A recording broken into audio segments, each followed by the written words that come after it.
ஒரே எண்ணெய் சமைக்கக்கூடாதுன்னு சொல்லுவாங்க. அப்படி வேற இருக்கு. கல்லெண்ணெயே சாப்பிடக்கூடாது, நல்லெண்ணெயே சாப்பிடக்கூடாது. ஒரு சமையலுக்கு ஒரு எண்ணெய் யூஸ் பண்ணுவேன் நான். இது பூரி வடைலாம் போட்டால் நம்ம வந்து ரீஃபைண்ட் ஆயில் போடுறது. நல்லெண்ணெய் வந்து காரக்குழம்பு வத்த குழம்பு அதுக்கெல்லாம் நம்ம நல்லெண்ணெய் போடுவோம். குழம்புக்குன்னு இருக்கு. இது வந்து கடலெண்ணெய் வந்துன்னா தாளிக்கிறது எல்லா ஐட்டமும் தாளிக்கலாம். குழம்பும் தாளிக்கலாம், எல்லாமே தாளிக்கிறதுக்குன்னு தோசைக்கெல்லாம் ரொம்ப நல்லாயிருக்கும்.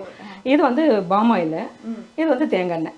இந்த மாதிரி எல்லாமே இருக்குது. இது யூஸ் பண்ண எண்ணெய் வந்து குட்டி பாட்டில் ஊற்றி வச்சுப்பேன். தோசைலாம் ஊற்றினா ரொம்ப கஷ்டமாக இருக்கும் பெருசு தூக்கி ஊற்றும் போது.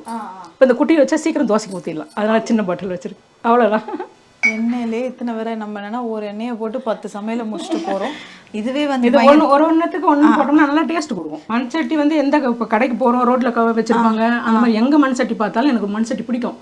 அதனால அதை வாங்கிடும். அதில் ஒரு டேஸ்ட் தனியாக வரும். நல்லா இருக்கும், சூடு இருக்கும், நிறைய நேரம் சமைக்கிறதுக்கும் நல்லா இருக்கும். நல்லா இருக்கும். கம்பெனி இரு சோபா, நீ வேற நோண்டி கேட்காது. மகளோட மருமகன் ரொம்ப க்ளோஸோ? ரொம்ப க்ளோஸ். புள்ள தானே.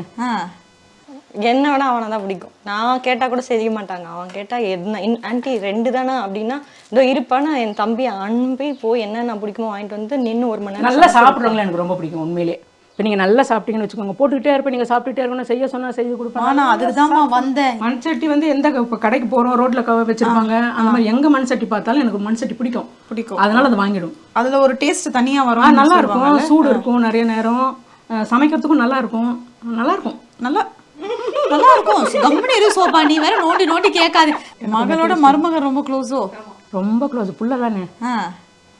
என்ன வேணா அவனை தான் பிடிக்கும். நான் கேட்டா கூட செய்ய மாட்டாங்க. அவன் கேட்டா என்ன ஆன்ட்டி 2 தானே அப்படின்னா இதோ இருப்பான்னு என் தம்பி அனுப்பி போய் என்னென்ன பிடிக்குமோ வாங்கிட்டு வந்து நின்று 1 மணி நேரம் நல்லா சாப்பிட்றவங்களே எனக்கு ரொம்ப பிடிக்கும் உண்மையிலே. இப்போ நீங்கள் நல்லா சாப்பிட்டீங்கன்னு வச்சுக்கோங்க, போட்டுக்கிட்டே இருப்பேன், நீங்கள் சாப்பிட்டுட்டே இருக்கணும், செய்ய சொன்னால் செய்து கொடுப்பேன். ஆனால் அதுதாம்மா வந்தேன்.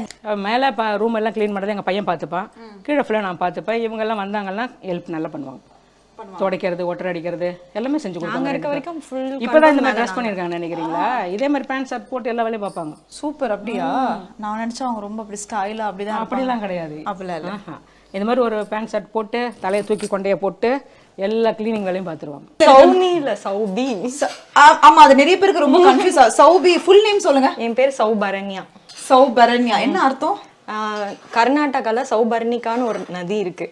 எங்க அப்பாவுக்கு அந்த மூகாம்பிகை கோயில் பக்கத்துல இருக்க அந்த கோயில் போகும்போது தான் நான் பிறந்தேன். ஸோ பொண்ணுக்கு வந்து சௌபர்ணிகான்னு வைக்காம அதை கொஞ்சம் மாடிஃபை பண்ணி சௌபர்ணியான்னு வச்சுட்டாங்க. அதனால நீங்க சௌபின்னு. இந்த யூடியூப்க்கு உங்க நேம் யாரு ரெடி பண்ணா? உங்க யூடியூப் நேம் என்ன? கௌதி சௌபி. கௌதி சௌபி. யாரோட ஐடியா இது? கௌத்தின்னு என் ஹஸ்பண்ட் ஃப்ரெண்ட்ஸ் எல்லாம் அவனை கூப்பிடுவாங்க, என்ன சௌபின்னு கூப்பிடுவாங்க. GOW பேர் பொருத்தம் நல்லா இருக்குன்னு சொல்லி கௌதி சௌபின்னு நாங்க வச்சுட்டோம். நிஜத்துல பொருத்தமும் நல்லா இருக்கு. போலாமா? தேங்க்யூ.